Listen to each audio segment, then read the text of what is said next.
각자의 처소에서 각자가 할 수 있는 만큼 하면 됩니다. 열심히 하는 것이 꼭 뭐 하루 몇 시간, 하루 좌선 몇 분, 경영 몇 분 이렇게 수령화 될 수 있는 게 아니거든요. 여러분들이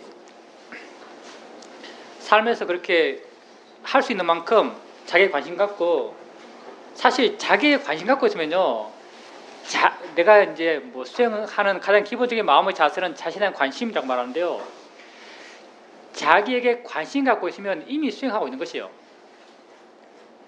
관심이 지혜거든요. 관심이 지혜예요. 관심 갖는 마음이 지혜의 마음이죠. 관심이 있으면 거기에 머물러 있겠죠. 당연히 거기에 머물러 있는 것이 삿대예요. 그게 아는 것이거든요. 그렇기 때문에 관심이 있으면 삿대가 저절로 있는 것이고요. 삿대가 저절로 있으면 이후로 일어나는 우리가 결과에서 나타나는 좋은 마음들, 뭐 고요함, 지혜, 진심, 노력이 저절로 따라와요. 따라서 관심이 있으면 수행은 저절로 하는 거죠.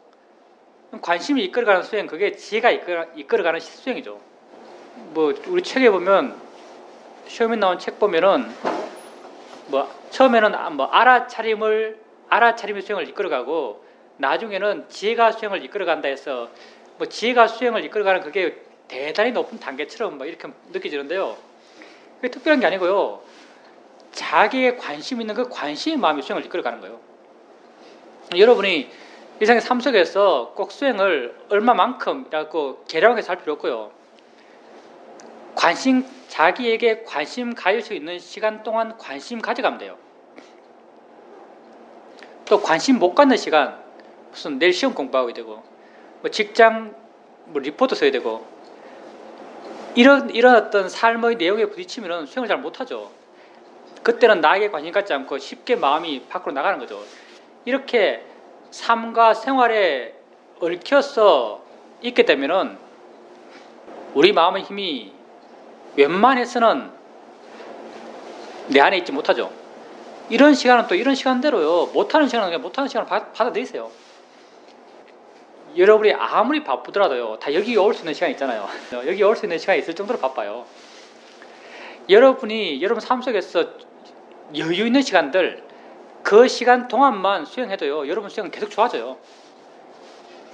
수행을 완전히 제로로 안 하게 되면 마음은 퇴보하겠지만요, 여러분이 하루 동안 할 수 있는 시간 동안 조금씩 해 나가면요, 수행은 절대 퇴보하지 않습니다. 그러니까 여러분이 열심히 한다는 것을 잊지 않도록 자꾸 자신을 일깨워주는 것, 그걸 하고 있으면요, 열심히 하고 있는 거예요. 이제 우리 수행이 기본적으로 개발해가는 마음이 그 마음의 고요한 힘과 마음의 활발한 힘이에요. 고요함과 활발한 힘을 키워가는 거죠. 물론 오력 가운데 고요함과 활발함이 서로 상이 되고요, 지혜와 신심이 서로 상이 돼요. 서로 성질이 다르거든요. 고요한 마음은 머물러 있는 마음이고 가라앉아 있는 마음인데, 활발한 마음은 이렇게 막 뛰어다니는 마음, 막 쉽게 반응하는 마음, 이게 활발한 마음이죠. 서로 반대되고, 지혜와 신심도 반대돼요. 지혜는 여러 가능성을 염두에 두는 마음, 여러 가능성을 고민해보는 마음, 이게 지혜적 성격이고, 신심이란 것은 하나만 믿고 거기 머물러 있는 마음, 이게 신심이죠. 이 마음의 성질도 반대요.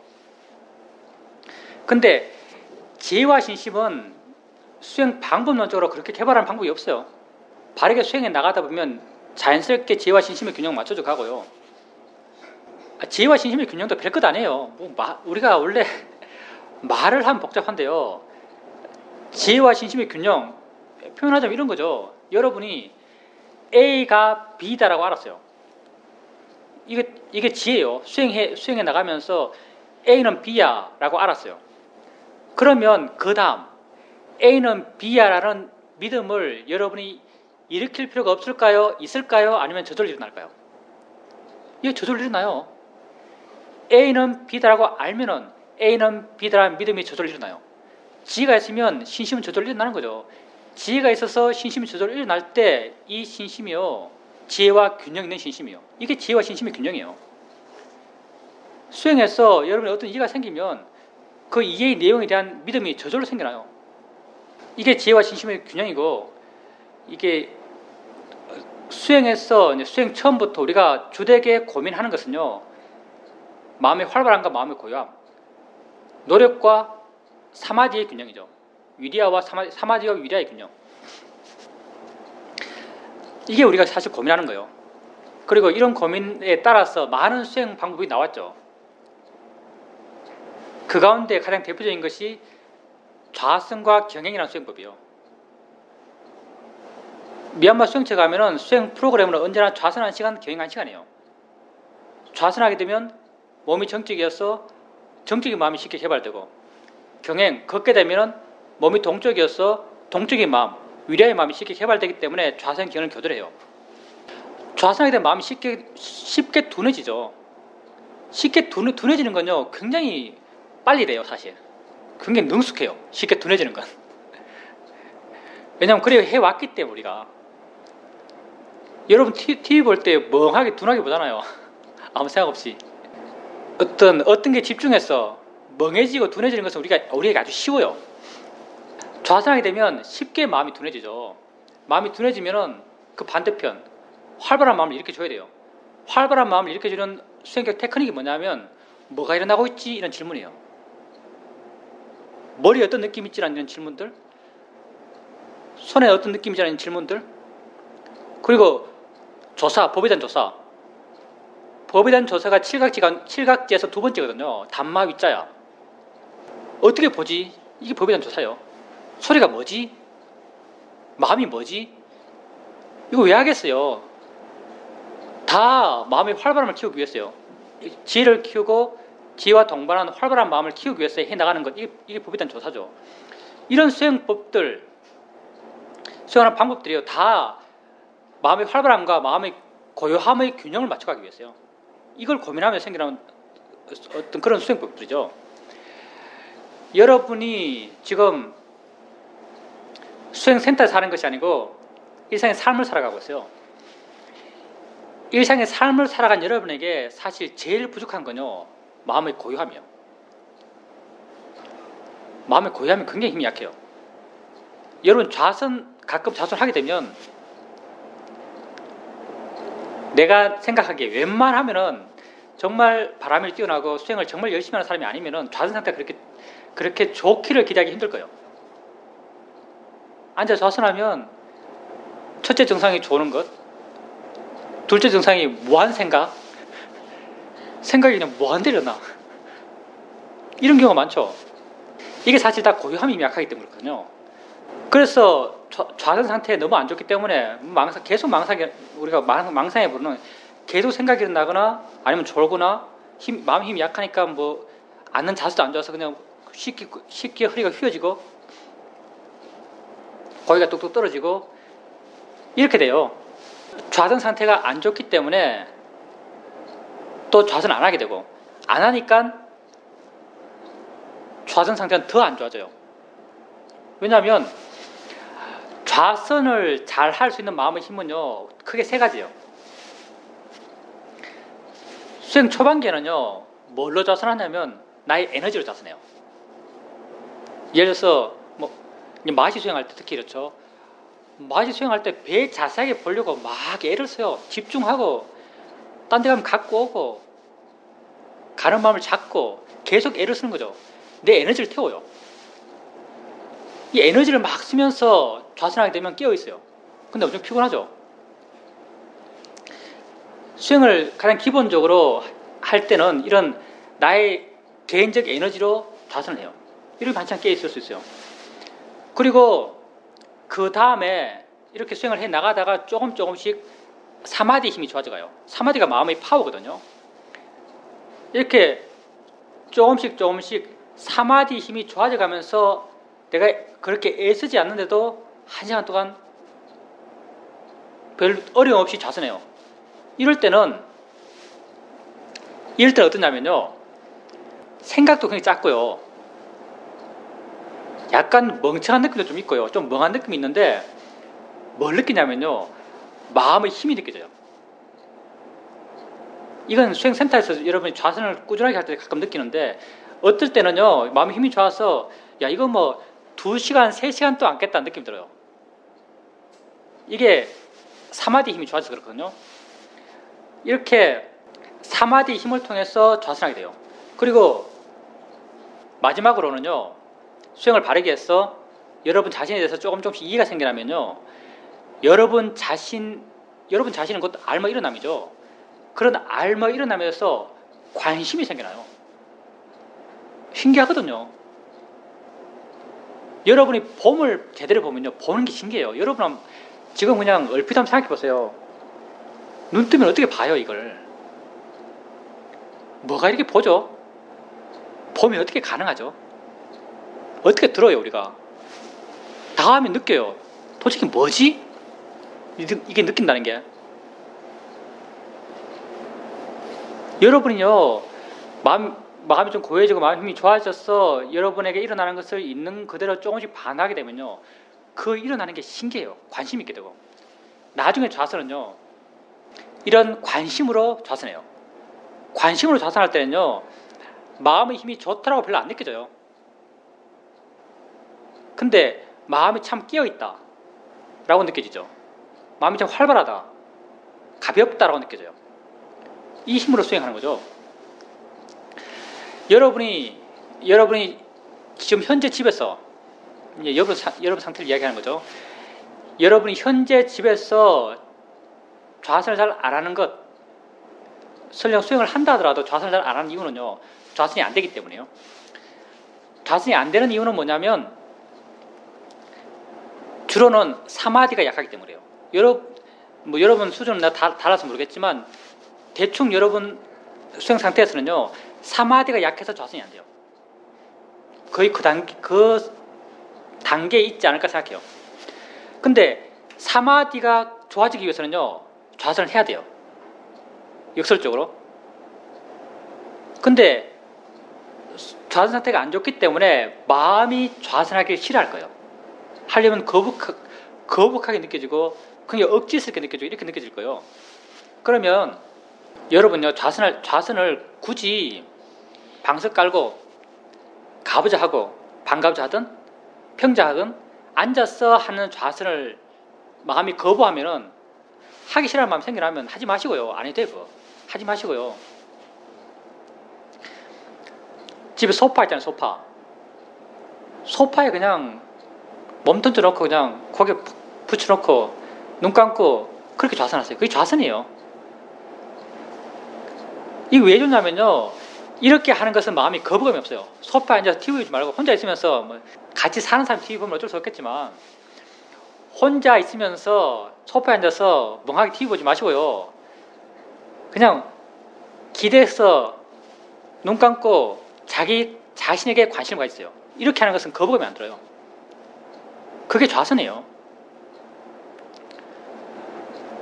그렇게 앉아있으면 마음이 이렇게 쫙 가라앉죠.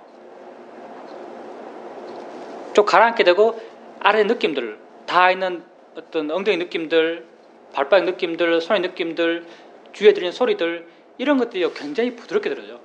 자연스럽게 들려요. 마음이 많이 풀려있는 상태이기 때문에요, 그런 일어남들이 자연스럽게 알아져요. 이렇게 자연스럽게 알아진 것을 그렇게 소파에 앉아서 알아가세요. 그게 여러분의 좌선이에요. 여러분이 좌선을 해야 됩니다. 이생 삶 속에서. 물론 교과서적으로 말하면은 좌선은 필요 없어요. 어떤 상태, 생주자와 어떤 자세에도 그냥 알아진 것을 계속 알아가면은 자연스럽게 알아서 힘이 좋아지고, 고요함이 좋아지고, 지혜가 좋아지고, 신심이 좋아지고, 노력의 마음 힘이 좋아져요. 이론적으로. 근데 실제 수행에서, 실제 여러분 일상의 삶에서의 수행에서는요, 그렇게 해서 알아차림이 계속 잘 안 이어지기 때문에, 여러분 일상의 삶에서 여러분 마음에 집착되는 것이 워낙 많기 때문에, 집착되는 것을 만나서 마음이 반응할 때 마음은 알아차림을 놓쳐요. 근데 이 놓치는 경우가 많거든요.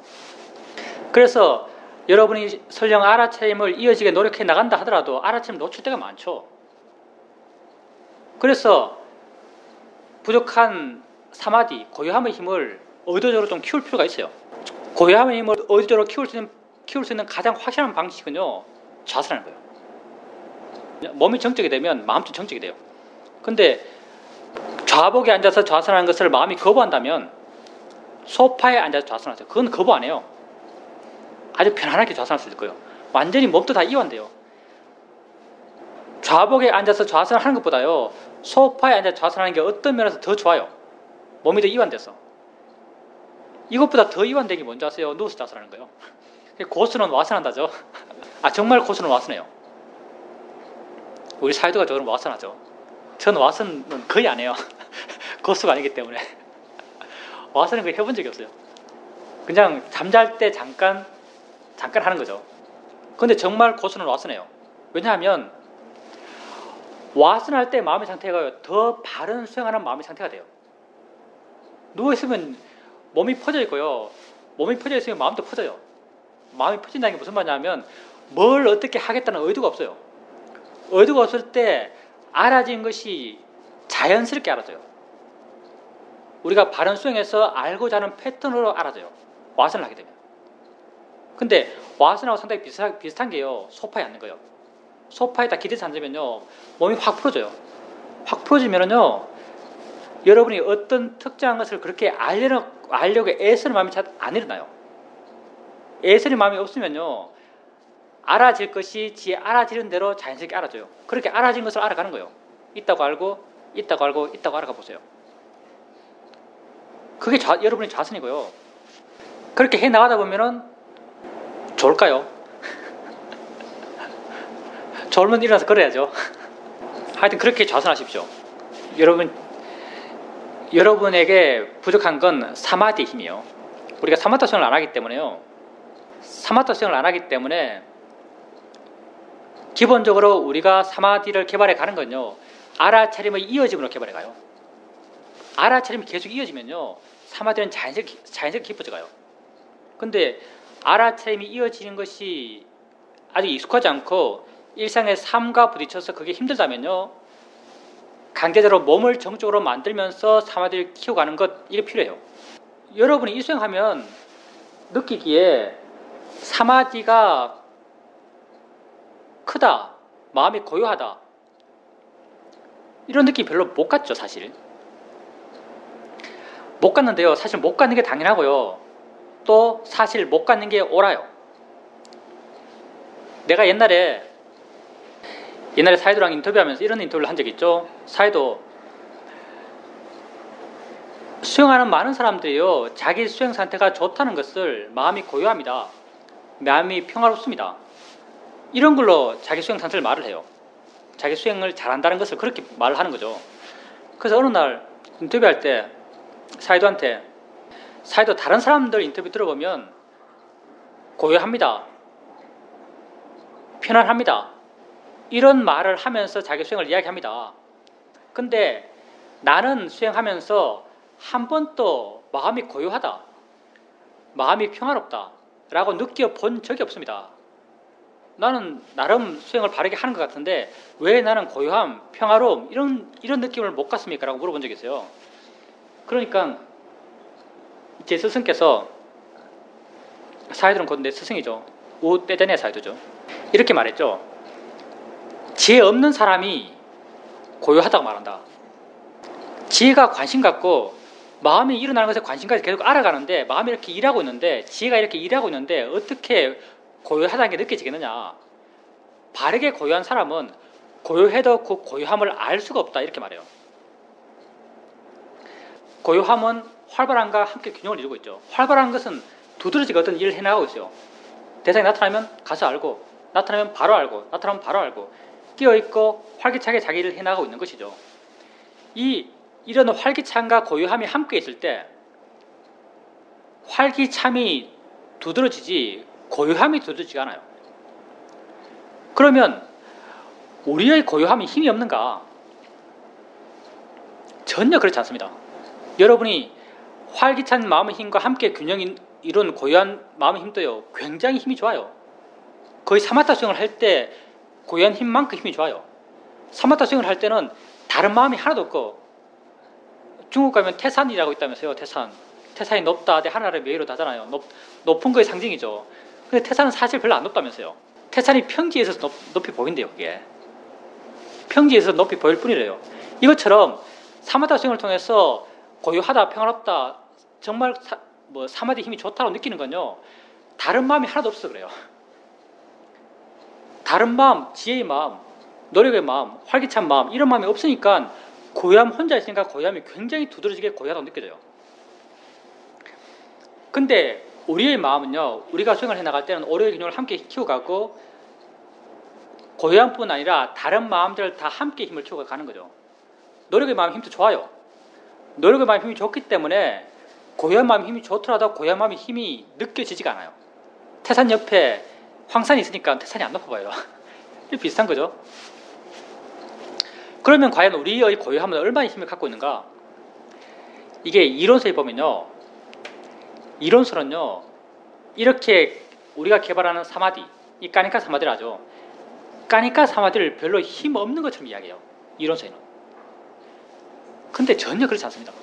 근데 실제 체험상 내가 어느 날 수행을 하는데 소리를 듣고 있었어요.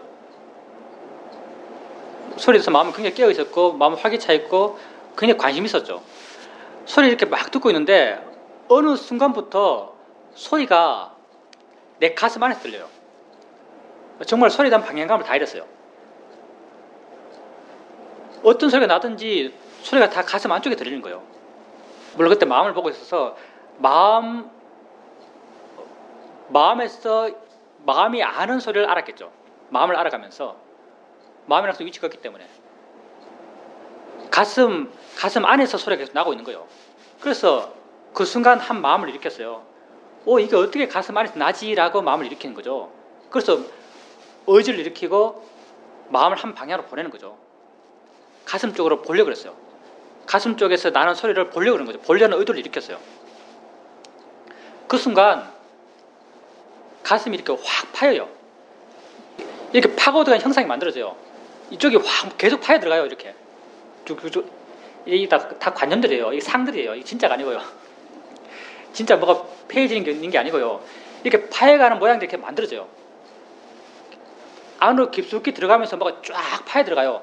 그러면서 저 안에요, 손톱만한 어떤 판이 있어요. 판이 보여요. 내게 소리가 들리면 이 판에서 일어나는 소리가 내게 보여요. 소리가 들리면 여기서 소리가 일어나는 거예요.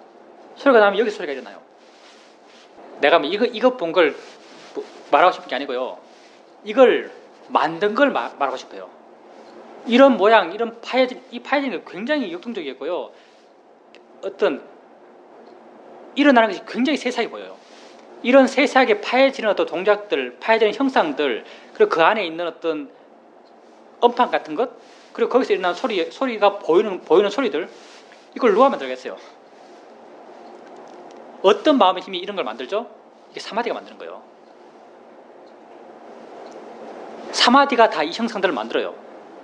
나는 이렇게 관심 갖고 가슴 안쪽을 보려는 마음을 내기 전에는요, 그냥 마음은 고요하다는 느낌 전혀 없어요. 일어나는 대상들을 그냥 자유롭게 알아가고 있었어요. 고요하다는 느낌이 전혀 없이.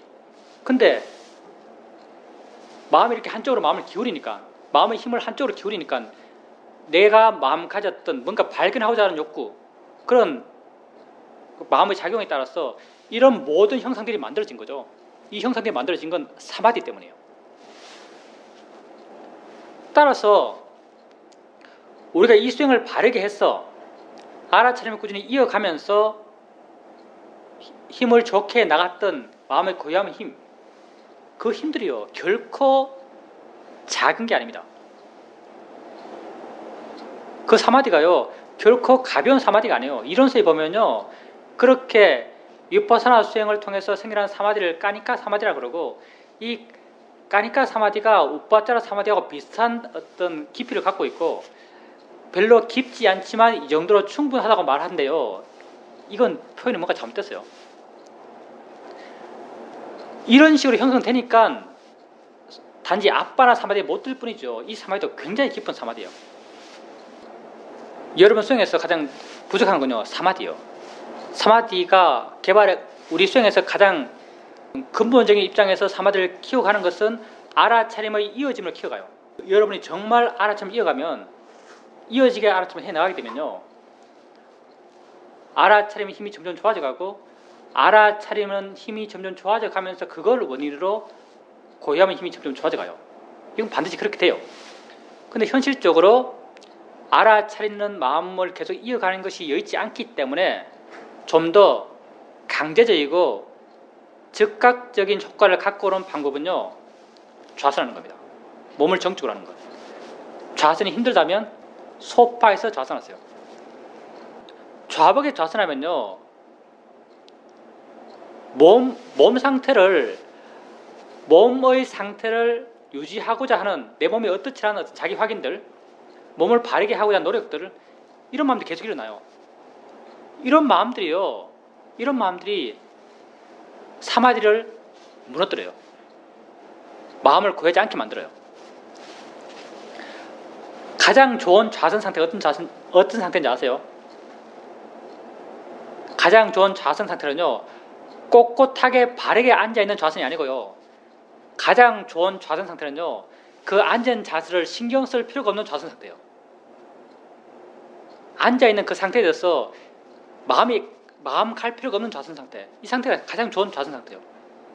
내가 미얀마에 있을 때 제가 몸이 엄청 둔하거든요. 몸이 엄청 이게 뻑뻑한 사람이에요. 몸이 유연하지가 않아요. 전 서서 내 발가락을 못 잡아요. 안 닿아요. 바닥에 안 닿아요. 사실은. 그만큼 몸이 경직됐죠. 그 행자 때 한 우리 10명쯤 행자 생활했었는데, 10명쯤 행자 생활하면서 9시 취침시간 되면은 앉혀놓고 행자반장이 항상 5분 조례를 해요. 그때 다 반갑지 않고 앉히거든요. 난 그 5분 반갑지 않은 게 얼마나 힘들었는지 몰라요. 언제 끝나라 엄청 괴로우면서, 반갑을 한 번도 생전 해본 적이 없으니까, 몸이 빡빡한 사람이, 몸이 이렇게 굳은 사람이, 유연하지 못한 사람이 맨 처음 태어나서 행자실 가서 맨 처음 반갑을 해본 거예요. 그게 얼마나 힘든지 몰랐어요. 그렇게 몸이 앉는 것이 힘들었거든요. 그리고 한국에서 5년 동안 이제 5년 정도 스님 생활하고, 그러면서는 반갑자 조금씩 했죠. 근데 자세가 전혀 안 나오죠, 사실은요. 뭐 근본업을 극복할 수가 없죠. 그리고 미얀마 갔어요. 이제 수행 제대로 한번 해보겠다고. 미얀마 가서 한 2년 수행하러 왔는데 내가 안 게 있죠. 내게 수행 방해되는 하나. 그게 앉는 자세였어요, 사실은요. 왜냐하면 앉는 자세에 계속 마음이 가요. 왜냐하면 앉으면은 앉는 자세에 마음이 안 가면요, 몸이 계속 기울어요. 한쪽으로 슬슬 넘어가요. 옆으로 이런 넘어가는 게 아니고 앞으로 옆으로 해서 사선으로 넘어가요. 내 몸이 바른가 안 바른가를 계속 확인하는 마음이 일어나는 거예요. 확인하는 마음이요, 굉장히 수행에 방해된다는 걸 알았어요. 그걸 통해서 내 마음이 그런 마음이 일어남으로써 내 마음이 전혀 고요함의 마음이 없다는 걸 알았죠. 그래서 내가 그걸 극복하기 위해서 하기 시작한 게 결과부자였거든요. 결과부자 하기 시작했어요. 결과부자는 고통스러워서 그렇죠, 앉는 자세를 신경 쓸 필요가 없어요. 왜냐하면 몸이 안 넘어가니까. 강제로 몸을 묶어둔 것과 비슷한 효과를 갖고 와요. 결과부자는 양가를 다 누르기 때문에 몸이 안 움직여요. 근데 엄청난 고통이 있죠. 근데 맨 처음 결과부자를 한 20분 할 수 있었어요. 20분 하면서 1시간 채우려고 뭐냐면요, 1, 2, 3, 4 숫자 셌어요. 네. 하나, 둘, 셋, 넷, 다섯, 여섯, 일곱, 여덟. 그거 한 1000번, 2000번 세우면 20분 다 지나가요. 그렇게 해서 내가 결과부자를 갖고 1시간 아무 생각 없이 앉게 된 게 한 2년쯤 지났어요. 그 2년 내내 그렇게 고통스러웠어요. 그렇게 이제 시험에는 있을 때, 시험에서 계속 내가 결과부자를 수행했었는데, 결과부자를 자선했었는데, 결과부자 자선하는 게 내가 지혜가 생겨나고 수행을 바르게 해나가는데 큰 도움이 됐어요, 사실은요. 왜냐하면 그냥 앉아 있으면요, 맨 처음 자선할 때부터 몸이 삐뚤든 삐뚤지 않든 별 신경 안 써요. 처음 앉으면 몸이 안 풀렸기 때문에 앞으로 많이 숙여져 있거든요. 숙여져 있더라도 그냥 그대로 자선했어요. 무시하고. 그러면 점점 다리가 풀리면서 몸이 좀 이렇게 조금씩 바르게 돼요. 그리고 나중에 한 30분 지나면 몸이 아주 바른 상태에서 전혀 신경 쓸 필요가 없이, 전혀 몸의 자세, 마음을 둘 필요가 없는 상태에서 좌선을 하게 돼요. 그럼 일어나는 것에 올곧이 마음이 가거든요. 관심이 올곧이 일어나는 것, 알아차리는 것에 관심이 가요. 그러면서 자연스럽게 알아차린 마음 힘이 좋아지고 관심 힘이 좋아지고 다른 좋은 마음 힘들이 자연스럽게 좋아져 가는 거죠. 그런 걸 통해서 이런 이해들이 생겨났죠. 그래서 내가 이해하는 바 제일 좋은 좌선 상태는요, 좌선한 그 자세에 전혀 마음이 갈 필요가 없는 좌선 상태예요. 제일 그 자세에 마음이 갈 필요 없는 자세가 뭐냐면요, 그게 바로 와선이에요. 와선이 좋으니까 그거예요. 뭐 누워있는데 무슨 고민할 게 뭐가 있어요. 땅바닥에 다 붙어있는데. 그 다음 좋은 게 아마 의자에 앉는 거예요. 소파에 앉는 것 같은 경우.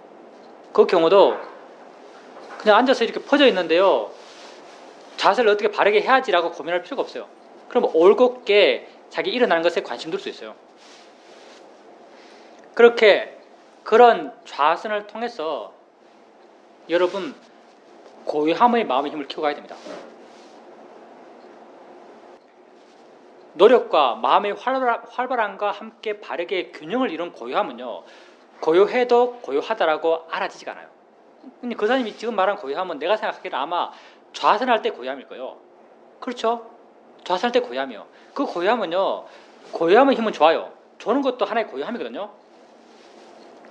고요함의 힘은 좋은데요, 고요함과 함께 균형을 이루어야 할 활발한 힘은 약해요. 활발함이 약한 고요한 지 힘만 좋은 거예요. 이렇게 고요하면요, 활발한 힘을 일깨워줘야 돼요. 일깨워주는 방법이 뭐냐면, 가장 거친 것은 뭐냐면 일어나서 걷는 것. 좀 덜 거친 게 뭐냐면 뭐가 일어나고 있죠? 질문하는 것. 또 하나가 뭐냐면 조사하는 것. 고요한 게 뭐지? 이게 마음인가? 마음이 고요한가? 마음이 지가 뭔데 고요하지? 이렇게 법에 대해서 조사하거나 뭐가 일어나고 있지라고 질문하면서 자기에 대한 관심을 일으키거나 이걸 통해서 활발한 힘을 키워줘야 돼요. 거사님께서 좌선할 때 고요하다고 알아지면요, 뭐가 일어나고 있지라고 물어보세요. 그렇게 물어보세요. 시기 안 놓칠 때도 있을 거잖아요. 시기를 안 놓치고 뭐가 일어나고 있지라고 묻게 되면요, 순간 마음이 활발해져요. 마음이 활발해진다는 게 딴 게 아니고요, 뭔가 새로운 게 알아지는 게 마음이 활발해진 거예요. 마음이 활발해졌기 때문에 뭔가 새로운 게 알아져요. 그게 일종의 몰핀 같은 거예요. 몰핀. 몸에 안 좋아요. 몸에 안 좋은데 그때 고통이 너무 심하기 때문에 일시적으로 쓰는 거죠. 뭐가 일어나고 있는 질문도 똑같아요. 뭐가 일어나고 있는 질문은요, 마음에 활발한 힘이 워낙 약하기 때문에 한번 몰핀 주는 거예요.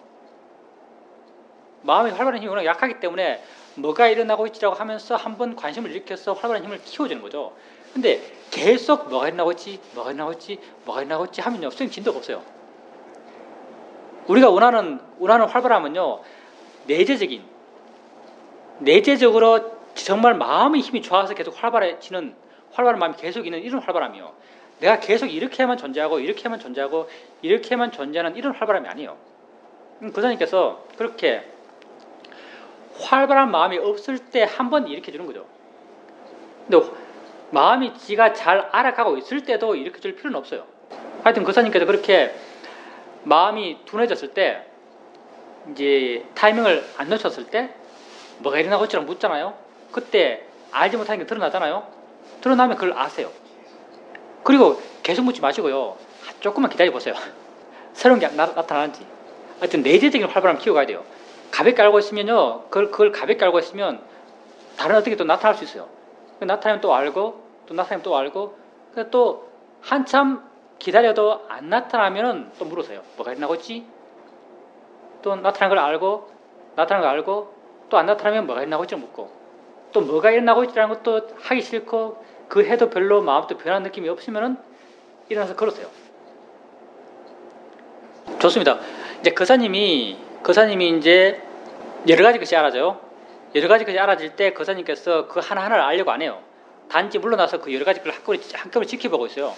근데 한꺼번에 지켜보고 있는 그 상태를 아는 마음을 안다라고 말할 수도 있어요. 어떤 측면에서는 사실 아는 마음을 알고 있는 상태예요. 근데 아는 마음을 알고 있지만요. 아는 마음을 향해서 마음이 가고 있지만 실제 그게요. 안다라고 그 사람에게 이해된 건 아니에요. 그 상태의 알아침을 하고 있을 뿐이죠. 그래서 그 사님께서요. 좀 더 아는 마음에서 좀 더 관심을 갖는 게 필요해요. 그때는. 이렇게 그 사님이 알려고 하지 않아도 여러 가지 것이 자연스럽게 알아지고 있어요. 여러 가지 것이 자연스럽게 알아지고 있으면 당연히 마음은 그 여러 가지 것을 알고 있어요. 여러 가지가 알고 있는 것이요. 그 사님에게 그때 단지 그렇게 여러 가지 것을 한꺼번에 알고 있다 해서 이게 이해된 건 아니에요. 안다는 이해가 마음에 있지는 않아요. 그래서 그때는요. 아는가라고 한번 묻는 게 중요해요. 그때는 아는가라고 한번 물어보세요. 아는가라고 묻게 되면요. 마음은 자연스럽게 아는 마음의 작용에 크게 관심을 갖게 되고요. 관심 갖는 마음이 힘이 좋으면요. 마음에 아는구나라는 동의하는 느낌이 생겨나요. 이게 아는 마음을 이해한 거예요. 거사님께서 여러 가지 대상이 자연스럽게 알아질 때 단지 여러 가지 대상이 자연스럽게 알아진 그 상태에 만족하지 말고요. 그렇게 여러 가지 대상이 알아지고 마음의 힘이 좀 좋다라고 느껴지면요.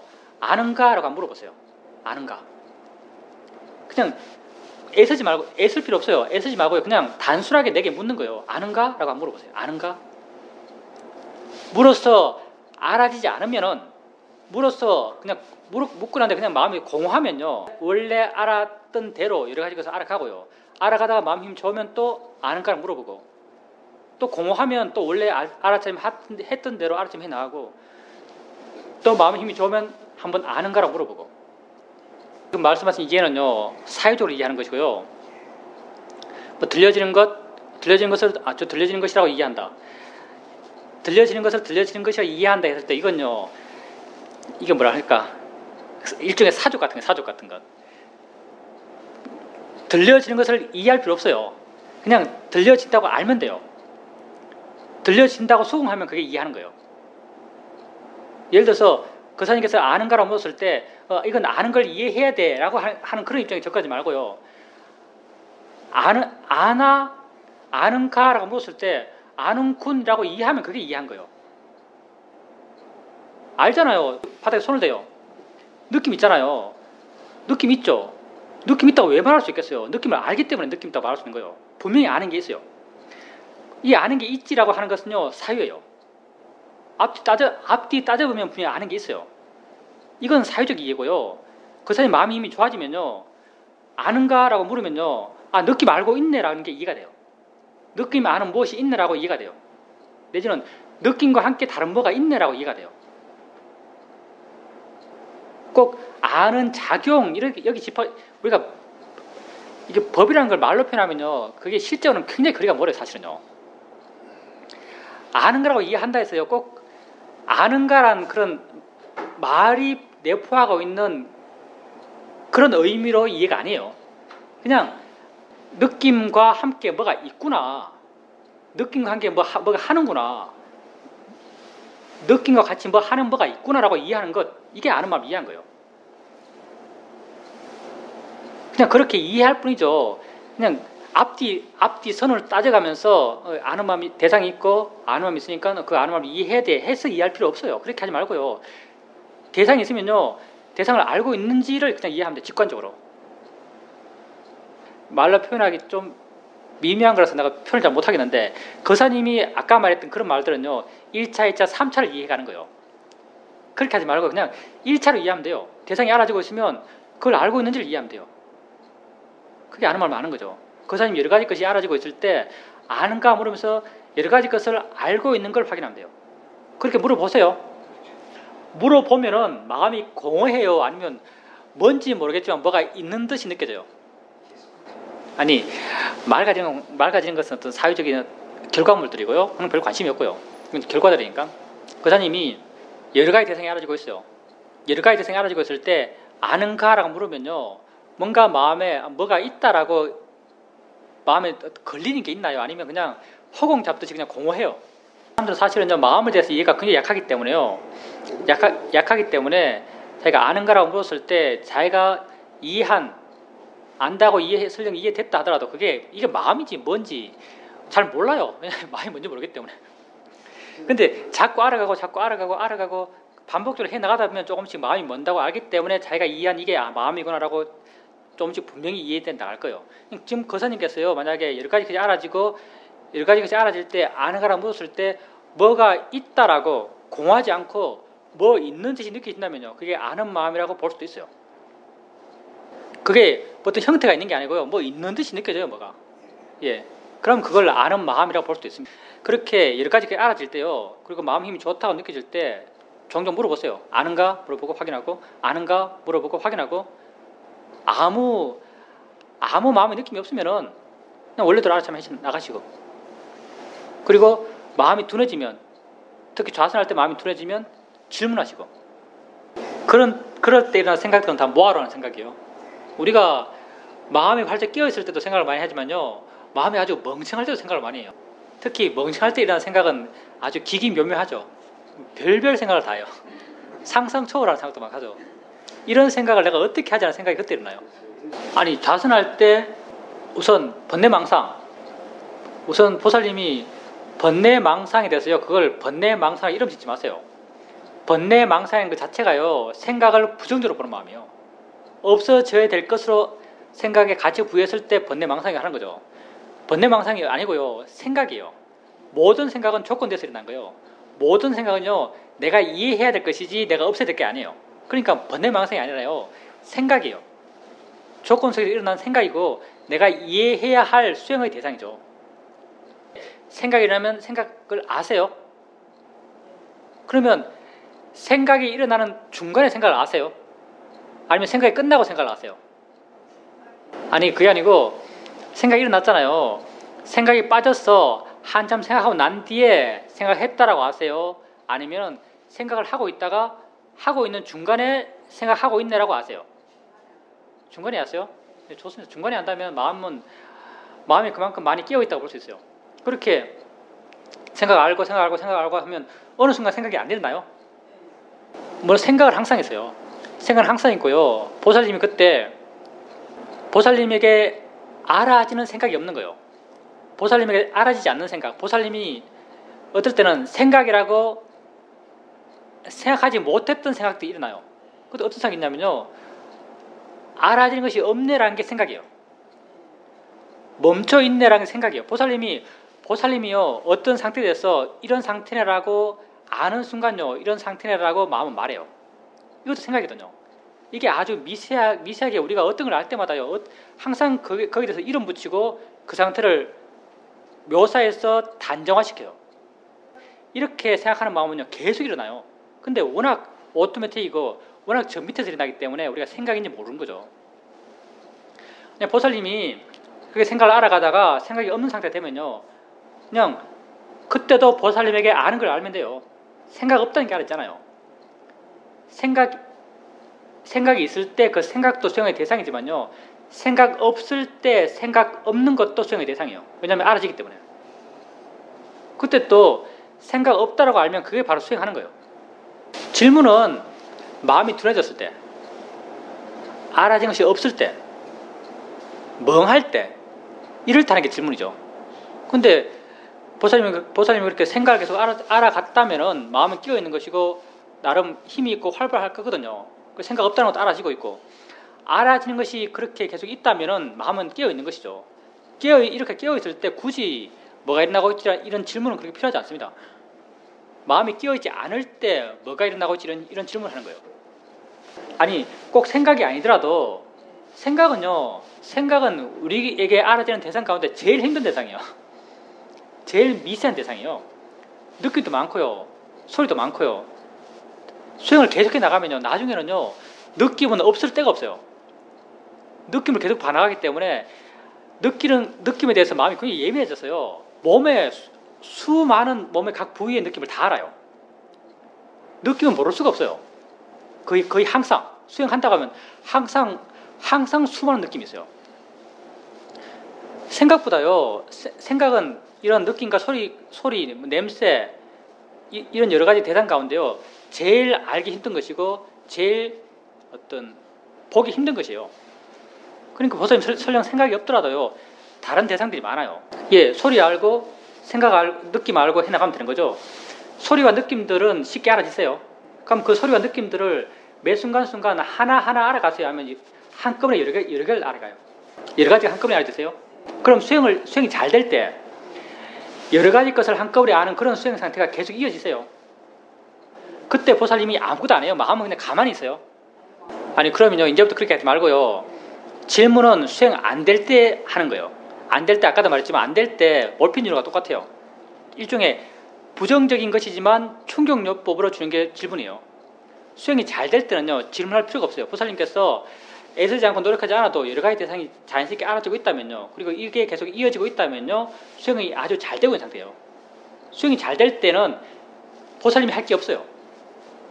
그 상태에 그냥 가만히 계세요. 마음이 지가 스스로 하고 있으면요. 보살님이 할 게 없어요. 그리고 굳이 한다면은 실질에 대해서 관심 갖는 것, 아는가라고 질문해 보는 것, 그게 그때 아는가라고 물어보세요. 그게 좌선 때 하면 경영돼요. 오 그래요? 보살님 좌선 엄청 잘하시네요. 뭐 수행 엄청 열심히 하시네요. 아니 집에서 좌선을 잘한다면요. 정말 수행을 열심히 하지 않으면 좌선을 잘 할 수가 없어요. 우리 일반적인 우리의 마음 조건 속에서요. 좌선이 경행보다 훨씬 힘들어요. 일상의 삶 속에서 하는 수행에서는. 좌선 때 그렇게 마음이 좋다면요. 수행이 잘 된다면은 아는 거라고 물어보세요. 그렇게 여러 가지 것이 알아지면서 마음이 쭉 이어지고 있다면 그리고 느낌이 오거든요. 마음이 이렇게 활짝 끼어있다.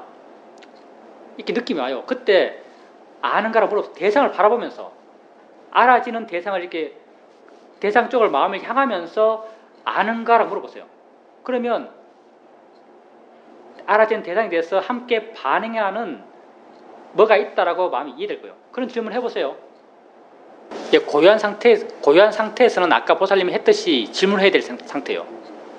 마음이 고요해진다면, 고요한 게 보살님에게 알아진다면요, 뭐가 일어나고 있지라고 물어보세요. 근데 이제 좌선이 잘 될 때, 마음이 활발하게 대상들 자유롭게 알아갈 때, 보살님이 수행에 그렇게 개입할 필요가 없을 때, 그러면서도 마음이 좀 끼어있다고 알아질 때, 아는가라고 한번 물어보세요. 대상을 여러 가지 알아지는 대상으로 마음이 향하면서 아는가라고 한번 물어보세요. 대상들이 알아지고 있잖아요. 느낌과 소리들이 알아지고 있죠. 우리의 모든 알만 이룬다면 두 가지 측면이 있는 거죠. 대상과 마음이요. 느낌이 알아지고 있고 소리가 알아지고 있어요. 보살님이 보고 있는 건요. 지금 알아침하고 있는 것은 느낌과 소리 이쪽을 알아침하고 있는 거죠. 이쪽을. 근데 이것만 있어서는 존재가 형성되지가 않아요. 이것만 있어서는요. 알미 형성되지가 않아요. 이것과 더불어 함께 작용하는 이쪽이 있어야 돼요. 이쪽이 뭐냐면 아는 마음이에요.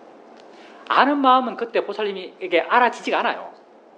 보이지도 않아요. 느껴지지도 않아요. 아는 마음은요. 한다면 이해할 수 있는 것이거든요. 이 이해를 한번 시도해 보는 거예요.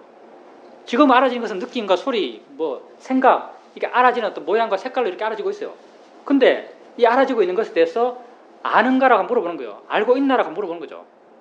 마음이 힘이 좋고 마음이 끼어 있으면요. 이것들을 알고 있느라고 이해해요. 알고 있느라고 이해하는 것, 이게 아는 마음을 아는 거예요. 이게 법을 아는 거예요. 안다는 작용을 이해하는 것이거든요. 아는 마음은 모양도 색깔도 위치도 크기도 아무것도 없어요. 오직 작용만 있어요. 법은 성질과 작용이에요. 아비담마에서 법을 정의할 때 아비담마에서 파라마트를 정의하는 게 뭐냐면요. 파라마트는 퀄리티다 이렇게 해요. 퀄리티. 파라마타 실제는 법은요. 어떤 성질이에요. 성질. 뭘 하고 있는 거죠. 이것도 우리의 삶이고요. 우리 삶이 뭐겠어요? 우리 삶은요. 정적으로 멈춰있어 이렇게 있는 게 아니에요. 우린 반응해가는 존재고요. 알아가는 존재고요. 변화해가는 존재예요. 이 변화해가는 것, 알아가는 것, 반응하는 것, 이 반응 그 자체, 알아가는 그 자체, 이 자체가 우리예요. 이게 법이고요. 반응하는 것을 반응한다고 알면 그게 법을 이해한 거예요. 아는 것을 안다고 알면 그게 법을 이해한 거죠. 그러니까 느낌이 있고 소리가 있어요. 느낌과 소리를 알면서 느낌과 소리를 내가 알고 있지만요. 느낌과 소리는 분명하지만 안다는 것은 내게 이해 안 돼요. 그냥 하고 있을 뿐이지. 마음은 끊임없이 하고 있지만요. 나는 안다는 걸 이해 못해요. 지혜 힘이 약해서. 이 이해를 한번 시도하는 거죠. 아는가라 물으면서. 그리고 만약에 이게 이해된다면 그게 법을 이해한 거예요. 성질을 이해한 거죠. 작용을 이해한 거고요. 그게 내 존재의 진실을 이해한 거예요. 그걸 이해한 걸 가지고 붓다는 그렇게 하는 사람이 바로 나를 본다고 이렇게 말했어요. 세 가지가 다 같은 해죠. 근데 수준이 다 다르죠. 문사수 3회 할 때 문사수 3회 말했죠. 지금 질문한 게 이게 문사수 3회 할 때 그 지혜가 지혜로서 다 똑같지만은요. 그리고 그 지혜로서 하는 성질도 다 똑같아요. 성질은 지혜는요. 지혜도 마음의 성질이에요. 지혜의 성질이 지혜가 뭐 하는 마음의 성질이냐면요. 지혜는요. 물러나는 이게 지혜예요. 가벼워지는 변화, 가벼워지는 진행 이게 지혜예요. 밝아지는 진행 이게 지혜예요. 자유로워지는 진행, 자유로워지는 변화 이게 지혜예요. 이렇게 해나가는 게 지혜 작용이거든요. 내가 문해는요 지혜긴 지혜지만요 지혜 작용이 거의 안 느껴져요. 워낙 힘이 약해서 이건 워낙 미미해서 들었어 뭘 알더라도 그게 어떤 변화를 거의 못 줘요.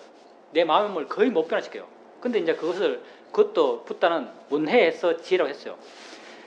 사인은 그 지혜로서 성격을 갖고 있어요. 예를 들어서 무상이란 걸 사이했어요. 아 정말 무상하다, 변화한다, 항상 지혜 없다라고 생각으로 이해했어요. 이런 생각으로 이해한 사람이 어떤 일을 닥쳐서 마음이 이렇게 반응하고 있죠. 그때 아니 무상한 거야 라고 하면요 마음이 어떻게 변하죠? 마음이 가라앉고 편안해져요. 이 편안한 거 가라앉으면 어디서 왔어요? 사이에서 온 거예요. 지혜가 하는 성격이 똑같은 거죠. 지혜의 마음은요 문해든 사회든 수혜든요 다 똑같아요. 다 똑같은 일을 해요. 사회도 이런 지혜 작용을 해요. 근데 사회는요 이 힘이 굉장히 제한적이에요. 될 때도 있지만 안 될 때도 많아요. 특히 처음에 이게 약간 신선할 때는 쉽게 좀 돼요. 신선할 때는. 근데 자꾸 써먹으면요 이 효용성이 급격히 떨어져요. 사회는. 수혜는 뭔가 하면요 수혜는 또 달라요. 수혜는 깨달음이 지혜죠. 깨달음은 곧 알아차림을 통해서 수행해 나가면서 생겨난 것이에요. 수행해 나가면 생겨난 지혜는요 수행 대상이 있어요. 수혜는요 수행 대상에 대한 깨달음이에요. 보면서 봄을 알면서 봄이 뭐다고 깨달아요. 이 깨달음은요 내가 이 보는 것을 알아가면서 봄이 뭐지, 봄은 내가 하는 것이 아니라 지가 하는 것이지, 저절로 일어나는 것이지, 이런 사유적인 그런 게 아니고요. 사유적인 것이라면, 사유적인 이해라면 그건 사예요. 근데 수혜는요 사전에 내가 어떤 준비가 전혀 없어요. 뭘 이해하겠다는 생각도 없어요. 단지 나는요 봄이라면 봄을 알아차림하고 봄을 알아차림해 나가요. 뭘 하겠다는 의도가 전혀 없어요. 근데 봄을 알아차림해 나가는 마음이 점점 좋아져 가다가 어느 순간 봄에 대한 이해가 마음에서 저절로 생겨나요. 없던 것에서 정말 이렇게 확 일어나요. 그래서 이걸 도노라고 하네. 도노. 우린 도노를 여기다 갖다 붙이죠. 도노가 뭘로 깨닫는 게 이렇게 뭘로 깨닫는 거 준비 없이 일어나기 때문에 도노예요. 이게 이렇게 일어나는 것, 이걸 수혜라 그래요. 인사이트라는 거죠. 통찰지라는 거예요. 수혜는 어떤 힘을 갖고 있는가? 수혜는요 마음이 좋을 때 생겨났잖아요. 다음에 봄을 알아갈 때, 봄을 알아차림 하는 마음이 힘이 좋으면요 봄을 알아차림 하면서 생긴 수혜는요 저절로 일어나요. 내가 무상이지라고 생각할 필요도 없어요. 사인은 생각해 줘야 되잖아요. 무상이지라고 생각해 주면 마음이 가라앉았어요. 수혜는요 봄을 아는 순간 저절로 따라와요. 따라와서 하는 일은 똑같아요. 보여지는 것으로부터 마음을 물러나게, 가볍게, 자유롭게 만들어요. 이것의 어떤 재생 가능성은요 무한해요. 다음에 또 봄을 알면 또 생기고, 다음에 봄을 알면 또 생기고, 점점 더 오토매틱이고, 점점 더 본질적이게 나가요. 점점 더 지혜 일어나면 나의 노력이 필요가 없어요. 그리고 이 지혜는요 계속 깊어져가요. 사회는 그 효용성이 점점 떨어져 가잖아요. 서묻고 하면 점점 떨어져 가요. 효용성이. 수혜는요 서묻고 하면요 그 효용성이 점점 커져가요. 점점 더 자유롭게 나가는 거죠. 그래서 문사수 3에서요 그 다 같은 지혜고 그 작용하는 방향성도 다 같지만요 그 힘들은 다 달라요. 그래서 수혜가 우리가 수행을 통해서 개발해 나가고자 하는 궁극적인 지혜예요. 우리를 근본적으로 완전히 자유롭게 해줄 수 있는 지혜는요, 수혜예요. 그래서 그걸 통찰지를 하는 것이고, 아마 통찰지를 한문으로 번역해서 반야가 됐을 거예요. 반야. 반야 파라밀다 신경에서 반야 그거예요. 금강경 이름이 금강 반야 파라밀다 신경이죠. 그 반야도 그거예요. 반야 하는 게요. 왜 반야 하냐면 다 그것 때문에 그래요. 그게 우리 존재의 문제를 본질적으로 해결할 수 있는 우리 마음의 힘이기 때문에. 반야의 검 이런 말 쓰잖아요. 반야의 힘이란 게 강이라는 힘이 있는 게 아니에요. 반야의 힘은. 지혜의 힘은 정말 부드러워요. 뭐 우슈 같은 것, 택견 같은 거 보면은 부드러운 것이 강하다잖아요. 무슨 요가도 그렇다거든요. 요가도 부드러운 게 강하다. 정말 지혜도 그래요. 부드러운 게 강해요. 사마타 수행에서는 지명상이 아닌 어떤 사마타 수행, 마음의 힘을 키우는, 마음의 파워를 키우는 수행에서는요, 번뇌를 그냥 눌러버리잖아요. 찍어 눌러요, 힘으로. 찍어 누르고 막 눌러놨어요. 사마타 수행이 아주 잘 될 때는 눌러서 없어진 듯 해요. 근데 돌아서서 뭐 보고 뭐 듣고 하면 또 화가 확 일어나고 욕심이 확 일어나요. 이게 엄청 힘있게 눌러놓은 것 같은데요.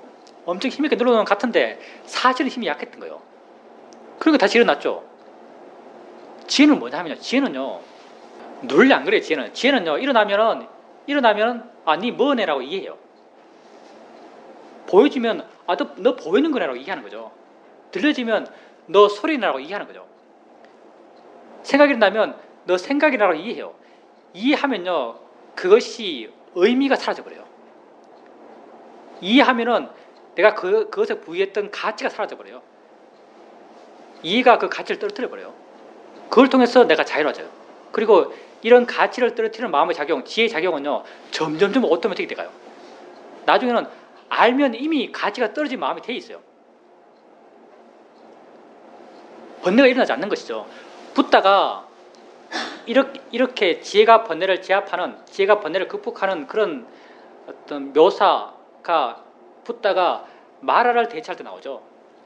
마라라는 존재가 있어요. 불교에서, 기독교에서 악마를 불교에서 마라라 그래요. 마라의 의미가 상당히 많은데요. 하여튼 나쁜 마음의 총체, 우리를 이 존재에 묶어두고 있는 억압의 사슬, 이게 마라예요. 죽음이라고 표현되기도 하죠. 죽음의 왕 이렇게 표현되기도 해요. 붓다가 이렇게 법회 시간에 법문을 하고 있는 거죠. 법문하고 있으니까 비구 가운데 어떤 존재가 이렇게 앉아 있어요. 보니까 비구는 아닌데, 자기 제자는 아닌데 정말 뭐지? 라고 이렇게 관심을 가져요. 붓다의 지혜가 일체지고요. 일체지라는 붓다의 지혜가 어떤 특징을 갖고 있냐면 알고자 하는 것을 제한 없이, 한계 없이 알 수 있는 지혜가 붓다의 일체지예요. 붓다의 일체지와 하느님의 지혜의 차이점이 뭐냐면요. 하느님은요. 의지가 필요가 없어요. 그러니까 무한대의 알미 그대로 생겨나요. 의지를 일으키지 않아도 다 아는 지혜, 이게 하느님의 지혜죠. 하느님을 우리가 상징하고 있는 하느님이죠. 진짜인지 아닌지 모르겠지만 우리가 상징하고 있는 하느님은요. 의지 없이 모든 걸 다 할 수 있어요. 근데 붓다는 다르죠. 붓다는 인간이죠. 인간이기 때문에 붓다는요. 알고자 해야 알아요. 근데 알고자 했을 때 모든 걸 알 수 있는 지혜를 갖고 있는 분, 그게 붓다의 지혜죠. 붓다가 정말 뭐지? 라고 알고 싶어하는 관심을 일으켜요. 순간 붓다가 제가 마라구나 라고 알아요. 마라네 라고 아는 거죠. 그럼요. 사마타는 뭐 어떻게 하냐. 사마타는 어떤 스타일이냐면요. 야, 너 마라구나. 너 나쁜 놈이지. 넌 내 제자 아니야. 넌 여기 들을 자격이 없어. 너 나가. 야, 쟤 쫓아내. 해서 쫓아내는 게 사마타예요. 쫓아내면 뭐예요? 다시 또 와요. 이게 사마타의 방법이죠. 위파사나의 방법이 뭐냐면요. 쟤 말아야 라고 하는 게 위파사나의 방법이에요. 그러면 마라가 어떻게 하냐. 그 다음 나오는 말이 먼저 마라가 어떻게 반응하는가. 이렇게 반응해요. 마라가 이렇게 반응하죠. 붓다가 나를 보았다. 붓다가 나를 알았다. 라고 하면서 마라가 슬퍼하면서 눈물 흘리면서 기가 죽었어 사라졌다. 이렇게 말해요. 이게 번뇌가 사라지는 거예요. 우리가 번뇌를 대체하는 게요. 똑같아요. 붓다가 마라를 대체하는 것이랑. 우리가 화가 일어나면요. 화해가 안 좋은 거야, 없애야 될 것이야, 나쁜 것이야, 죽어라 하는 게 아니고요. 아, 이거 화구나. 이거 마음이네. 지가 하네. 라고 이해하려고 하는 게 우리 방식이에요. 이해하면 화가 의미가 사라져버려요. 내게 하는 거 지 거예요. 지 혼자 지혜를 하고 있는 거죠. 이렇게 알게 되면요, 화로부터 설령 화가 있더라도 이 화로부터 마음은 자유로워요. 그래서 우리는요, 마라, 화, 욕심을 없애려고 수행하는 게 아니에요. 우리 수행의 방향은요, 없애는 수행을 하는 게 아니죠. 우리는요, 이해하려는 수행을 해요. 이해를 통해서 아예 그것의 가치, 그것의 의미를 없애버려요. 그래서 아주 부드러운 산들 바람 같지만요, 지혜란 게 지혜의 대상이 되는 그것들의 존재의 가치를 없애버려요. 그걸 통해서 번뇌를 극복해 가는 거죠, 우리가. 그게 그렇게 하는 게 통찰지고요. 통찰의 지혜는 그렇게 하는데 점점 능숙해져 갑니다. 예, 당연히 다 틀립니다. 보살님이 작용이란 걸 하나 이해한 걸요, 그게 가볍게 볼 일이 아니에요. 작용이 뭐라고, 뭘 해나가는 것, 진행되는 것, 이런 작용이 뭐라고 이해한 게요, 다른 많은 작은 이해들이 이렇게 쌓여왔기 때문에 어떤 구체적인 형태로 작용이 뭐다라는 이해가 보살님께 생긴 거예요. 그리고 작용에 대한 이해가 생겼기 때문에 좀 더 마음이 더 좋아지면서 그걸 실제 적용해 나갈 수 있어요. 아는 게 작용이거든요. 보살님 그렇게 대상들을 알아가면서 아는가라고 물어보잖아요. 아는가라고 물어봤을 때 보살님이 이해하고자 하는 것이 그 작용이에요. 아는가라고 물었을 때 안다고 이해되던가요? 아니, 좋습니다. 뭔가가 있으니까 이 알미 가능하다라고 이해되던가요? 생각이 중요한 게 아니고요. 이해가 딴 게 아니고 마음의 공감이 이해예요. 예, 마음의 공감. 보살님이 뭔가 있다는 것에서 공감되면요, 그게 이해예요. 그리고 이렇게 공감되었다면 그게 법을 이해한 거예요. 아는 마음을 이해한 게, 우리가 이거 수행을 말로 설명하니까 굉장히 큰 한계를 계속 가질 수밖에 없는데요. 안다는 말에 너무 묶일 필요 없어요. 우리가 말을 쓰게 되면 그 말의 의미를 갖고 있어요. 안다는 것이 의미를 갖고 있는 거죠. 이 언어적 의미를 갖고 있어요. 수행을 할 때도요, 이 언어적 의미에 묶여서 이 언어적 의미대로 이해하려는 경향이 있어요, 우리가. 이게 수행을 어떻게 방해해요. 그래서 무슨 개구즉착이라는 말 쓰죠. 들어보셨죠, 특히. 입 대면 다 틀렸다. 그래서 이런 말 쓰는 거예요, 개구즉착. 성철 스님이 열반송 할 때, 성철 스님이 열반송 이거잖아요. 살아가면서 뭐 1000만인을 속여왔다, 이런 말 하잖아요. 그런 게 열반송이었죠. 1000만인을 속여와서 내가 지금 지옥 가서 얼마나 고생해야 될지 모르겠다, 뭐 이런 의미의 열반송을 하셨어요. 1000만인을 속였다는 것도 거짓말 한 게 아니고요. 아는 마음을 아세요 하면, 아는 마음을 아세요, 이 말 자체가 틀렸어요, 사실은요. 근데 이것 이상을 표현할 수가 없어요. 이것들을 해나가다가 진짜를 발견하는 것처럼 여러분이 하는 거예요. 진짜를 발견하게 해줄 수가 없어요. 그냥 그래도 가장 가깝게 그런 진짜를 발견할 수 있는 길로 인도해 줄 수 있는 게, 그렇게 인도해 줄 수 있는 어떤 테크닉을 개발해낸 게요, 아는가란 질문이에요. 그러니까 속였다는 것은요, 사람들에게 아는 마음을 이해하십시오, 아는 마음을 이해해야 됩니다라고 이렇게 말했을 때 사람들은 아는 마음이 묶여 있어요. 아는 마음, 언어적 표현대로 그 이해해 나가려고 그래요. 그런 사람 다 속은 사람들이에요. 그런 사람들을 많이 속여왔기 때문에 성철 스님이 돌아가실 때 뭐 1000만 남녀노소를 속여왔다, 평생 동안 라고 말한 거죠. 그래서 지옥 갈 거라고. 여러분이 이 말에 묶여 있으면요, 속은 거예요. 보살님도 마음에 대한 이해가 약하기 때문에 아는가라고 물었을 때 뭐가 있는 것 같은데 아는 마음 같이 느껴지잖아요. 그때 아는 마음 같이 느껴지지 않는 건 왜냐면요, 안다라는 언어적 의미 때문에요. 보살님이 생각하고 있는 안다라는 언어적 의미와는 뭔가 다르게 느껴져요. 뭔가 있는 것 같은데 안다라는 언어적 의미로 비춰보면 뭐가 안다는 것과 달라요. 안다는 것과요, 실제 아는 마음은요, 천만리 달라요, 사실은요. 안다는 그 표현과 실제 아는 마음은요, 천만리 하면 너무 뭐나, 굉장히 달라요. 보살님이 그때 대상들, 느낌과 소리와 함께 뭐가 있는 것 같은데라고 마음에 수긍됐다면요, 뭐가 있는 것 같은 그게 아는 마음이요. 안다는 어느적 의미와 굉장히 괴리돼 보이지만요, 그게 아는 마음이요. 어떻게 정리됐든요, 그렇게 보살님께서 정리되었다라고 말씀하신 것 자체가요, 수행하는 것에 대한 이해가 깊어진 거예요. 보살님이 가장 수행적으로 가장 어떤 바람직한 현상은 뭐냐면 수행하는 것에 대해서 계속 고민하고 계신 거예요. 수행하는 것, 우리가 이제 수행을 통해서 지혜가 생겨난다고 하는데, 우리 사이도의 말씀 그대로 말한다면 수행해 나가면서 생겨나가야 할 가장 첫째 지혜는요, 수행하는 지혜예요. 수행을 고민해가면서 수행하는 지혜가 생겨나가요. 보살님은 그렇게 관심 갖는 게 뭐구나라는 것을, 이렇게 일어나는 것을 알아가는 것, 가볍게 알아가는 것이 관심 갖는 걸 안다면 그건 수행하는 방법에 대해서 이해하신 거예요. 그리고 우리 수행은 진짜 법을 갖고 수행하는 수행이에요. 우리는 신념처럼 말하지만요, 궁극적으로 법념체하고 있는 거예요. 궁극적으로 다 법념체를 해요. 모든 수행은 다 궁극적으로 법념체를 해요. 다 법으로서 반항하는 수행을 해나가는 것이거든요. 우리의 수행 방법에 대한 이해는요, 법에 대한 이해 없이 생겨나질 않아요. 법에 대한 이해 없이 수행 방법을 이해하는 건요, 수행 어떻게 해야 돼, 그밖에 못해요. 그냥 배 일어나면 일어난다고 알고, 꺼지면 꺼진다고 알고, 일어나면 꺼지면 반나가요. 얘가 너무 이게 있으면 비하면 안 되는데, 내 한계상, 내가 그 수행 해봤으니까, 내가 한계가 있는 사람이기 때문에, 내가 약한 사람이기 때문에, 나는 그 수행 아무리 해도요, 왜 이렇게 하는지 몰랐어요. 이거 왜 하지? 이라는 생각이 들었거든요. 거기에 어떤 법에 대한 이해도 함께 따라오지 않았어요.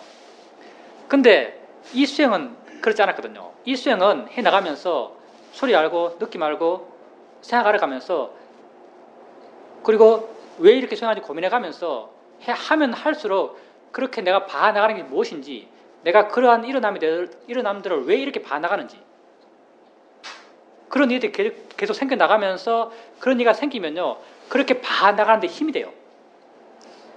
보살님이 작용이 뭔지라고 이해했을 때 작용을 봐나가는 데 힘이 돼요. 법을 이해하면요, 법을 봐나가는 데 힘이 돼요.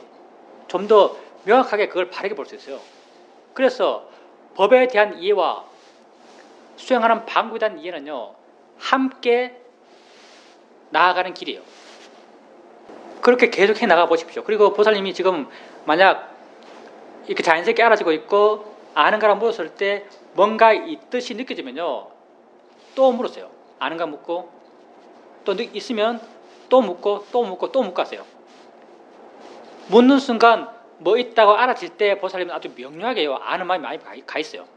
또 묻고 명료하게 아는 마음이 가 있고, 명료하게 아는 마음이 가 있고, 이렇게 아는 마음에 반복적으로 마음이 가다 보면요, 조금씩 안다는 언어를 벗어나서 아는 마음의 작용이란 게 이런 것이구나라는 이해들이 조금씩 생겨날 겁니다. 그렇게 멈춰진 이유는 뭐냐면요, 그 생겨난 것에 대해서 보살님이 의미를 부여하기 때문에요. 의미를 부여한다는 게 뭐냐면 그 생겨난 것에 대해서 마음이 반응하기 때문에요. 반응한다는 게 뭐냐면 고향 힘이 약해진 거예요. 고향 힘이 약해진다는 게 곧 수행하는 마음이 힘이 약해진다는 것이고, 이제 수행이 끊어진단 말이죠. 상들이 생기는데 그게 분명해요. 아주 명료하게 보여요. 예, 그게 명료해요. 벽돌 한 칸 다 보여요. 하여튼 어떤 게 확 보이는 거죠. 나름 보살님이 이게 벽돌이라고 알 수 있는 정도로 확 보이는 거죠. 그렇게 마음에서 그런 형상으로 보이는 것, 그걸 사실 니미트라 그래요. 니미트가 별것 아니고요. 니미트가 별것 아니고 마음속에 어떤 상이 보이면 그게 니미트예요. 사마타 수행이 그걸 대상으로 해 나가는 거죠. 그건 니미트를 분명하게 만드는 것은 상이 만들어요. 그리고 상이 그 니미트를 만드는 것이고, 그리고 그 니미트를 분명하게 만드는 것, 더 색깔이 더 분명해지고 모양이 더 분명해지고 더 현시감을 부여해 나가는 것은 사마디가 그렇게 해요. 보살님이 그렇게 마음의 상들이 좀 분명한 것으로 알아지는 것은 보살님 마음에 아마도 고야미 힘이 좋기 때문에 그렇고요. 이제 고야미 힘과 또 다른 게 뭐가 있냐면요, 마음에 어떤 경향들이 계속 일어나기 때문에요. 그게 허공에서 떨어진 게 아니에요. 보살님 마음에 어떤 바람들, 어떤 추구들, 이런 마음의 어떤 경향들이 있기 때문에 그게 사마디라는 마음의 힘과 함께 어떤 형상들을 만들어내는 거죠. 이제 그걸 마음이 만드는 형상이라고 아셔야 되고요. 그게 가치 있지 않다라고 아셔야 되고요. 그게 어떤 의미가 있다고 생각하지 마세요. 이제 보살님이 거기에 대해서 마음이 쉽게 반응하는 것은 이게 뭐 어떤 내 삶의 어떤 상징체인가? 뭐 앞으로 일어날 어떤 것의 계신가? 좀 의미를 크게 둔다면은 뭐 그런 계열의 그런 유의 가치를 알게 모르게 마음 부여할 수 있거든요. 뭐 의미 있는 건가? 이런 어떤 가치들, 이런 가치들이 부여하기 때문에 생각이 끊어진 거예요. 우리에게 우리 마음에서 상이 일어나는 건 자연스럽고요. 그 상에 대해서 마음이 그런 경향성을 갖기 때문에 상이 반복적으로 일어나요. 이런 반복적인 경향성을 줄여가기 위해서는요, 그렇게 일어나는 것을 당연시할 수 있어야 돼요. 마음은 당연히 그런 걸 만들어. 이런 게 일어나는 건 자연스러운 거야. 당연한 거야. 라고 생각하셔야 돼요. 그리고 이렇게 그런 것에 대해서 가치 부여가 줄어들었을 때 그걸요, 그냥 보이는 것이라고 아세요. 눈 뜨고 뭘 보는 것처럼. 눈 뜨고 나무 보고 눈 뜨고 벽 보고 했을 때 그 벽이 별로 가치 있는 게 아니잖아요. 이슬은 없어서 똑같잖아요. 벽이. 이렇게 눈 뜨고 볼 때 벽이 있을 때 그냥 벽이라고 알듯이 보이는 것이라고 알듯이요. 눈 감고 벽이 보이면 보이는 게 있네라고 그냥 아세요. 그게 가치 있는 게 아니에요. 그냥 보이는 것이 있을 뿐이에요. 이렇게 이제 보이는 것이 있다라고 알고 또 다른 게 나타나면 보이는 게 있나라고 알고 그게 가치 있는 것이 아니라고 이렇게 알아가고 단지 보이는 것이 생겼다 있다라고 이렇게 알아가게 되면요, 거기에 보살님이 부여하는 가치가 줄어들고, 가치가 줄어들면 그것을 만들어내고자 하는 마음의 경향이 줄어들 거예요. 그럼 그게 안 나타나요. 그래서 그렇게 일어나는 걸요, 그냥 있다라고 아세요. 보인다라고 아세요. 그걸 너무 추구하지 마세요. 그걸 계속 추구하면요, 그게 사마타예요. 보살님 같은 경우는 어쩌면은 전에 사마타 생각 하셨어요. 뭐 책 읽으면 책에 쑥 빠졌을 거예요. 혹시 세상 잊어버리고 책 읽어요. 사마디가 가면 강할수록 생생해져요. 그리고 지 없는 사람의 경우는요, 그렇게 너무 생생하니까 거기에 의미를 부여해요. 뭘 보여주는 모양이다라고 의미를 부여하죠. 그 의미 때문에, 의미 부여하는 마음 때문에 또 자기 삶을 제한해요. 조건 짓고. 그게 그래서 그런 나타난 것에 대해서 나타난 것 때문에 자기 삶에 더 큰 고통을 갖고 오게 돼요. 마음의 경향 때문에 그냥 생겨났을 뿐이에요. 그게 제치하는 게 아무것도 없어요. 근데 그게 전혀 깨지는 게 아니에요. 보살님이요, 아셔야 될 게 뭐냐면요, 보살님의 알미 있잖아요. 예를 들어서 지금 내가 겨울가에 있어요. 겨울가에서 물이 졸졸 흘러가요. 졸졸 흘러갈 때 물소리를 듣고 있잖아요. 명징하게 알고 있어요. 졸졸 흘러갈 때 물소리를 듣고 있는 거예요. 이때 듣는 거랑 보살님의 알무 수준에서 이때 듣는 거랑 보살님 좌선하고 있어요. 좌선할 때 졸졸 흘러가는 걸 듣고 있어요. 진짜처럼 느껴져요. 이때 듣는 것이요, 이 두 케이스에서 뭐가 다를까요? 보살님이 아는 세상에서 실제는요 이 두 가지 케이스가 똑같아요. 보살님 자신에게 있어서는요, 이 두 개가 전혀 안 달라요. 왜냐하면 보살님이 개울가에서 개울 물소리를 듣고 있어요. 보살님 듣는 건요, 물이 막 지나가면서 부딪히는 그 소리 듣는 게 아니에요. 이 소리가 귀에 와서 귀에 부딪히고요, 귀에 부딪힌 걸 해석해서 들어요. 보살님이 개울가에서 듣고 있는 개울물 소리는요, 보살님이 해석한 소리예요. 졸졸졸졸 그건 해석한 거예요. 해석은 보살님 멋대로 해요. 보살님 조건 따라서. 우리는요, 닭소리를 꽃게로 해석하지만요, 미국 사람들은 닭소리를요, 카커두들도록 해석해요. 닭 한 마리 있으면서요, 닭 한 마리가 똑같은 닭이요, 지금 울고 있으면요, 내겐 그 소리가 꽃게로 들리고요, 내게 그 소리는 꽃게로 관념화되고요, 미국 사람들에겐 그 소리가요, 카커두들두라고 관념화돼요. 내 멋대로 들어요. 세상은요, 내 멋대로 알아요. 보살님이 개울가에서 개울물 소리 들을 때도요, 그 소리는요, 보살님이 해석한 소리예요. 근데 사마디의 힘이 좋으면은 실제 보살님 귀에 온 게 없더라도요, 그 소리를 만들어요. 개울가에서 들을 때도요, 그 소리는 만들어진 걸 들었던 거고요, 보살님 혼자서 개울 없이 들을 때도요, 그 소리는 만들어낸 걸 들어요. 사실은요, 보살님의 알무 수준, 알므로 이루어진 보살님의 세상에서는요, 이 두 개는 똑같아요. 그러니까 이 두 개를 대처하는 방식도 똑같아요. 보살님이 개월물 소리 들을 때 어떻게 알고 싶어 하는가? 소리야라고 알고 싶어요. 그리고 이 들리는 소리에 대해서 마음은 자유롭고 싶어요. 있으나 없으나 상관없는 그런 마음이 되고자 해요. 보살님이 좌선할 때 혼자 있는데도 들려요. 이때 이 들리는 소리에 대해서 되고자 하는 상태가 똑같아요. 소리라고 아세요. 단지 소리를 뿐이라고 아세요. 대상이라고 아세요. 그런 이런 지혜를 통해서 이 소리로부터 마음이 물러나세요. 보살님은 이 소리를 바른 수행의 대상으로 못 보고 있어요.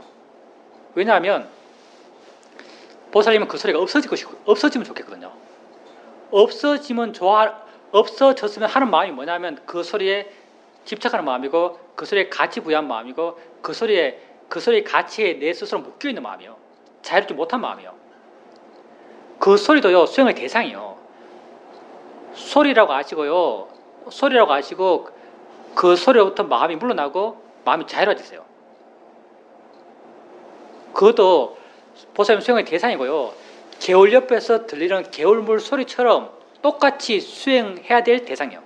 그리고 그 소리를 싫어하는 마음도, 그 소리를 좋아하는 마음도, 지금은 보살님이요, 그 소리를 싫어하는 마음이 있기 때문에 그 소리가 싫어하는 마음이 크면 클수록요, 그 소리는 더 안 사라져요.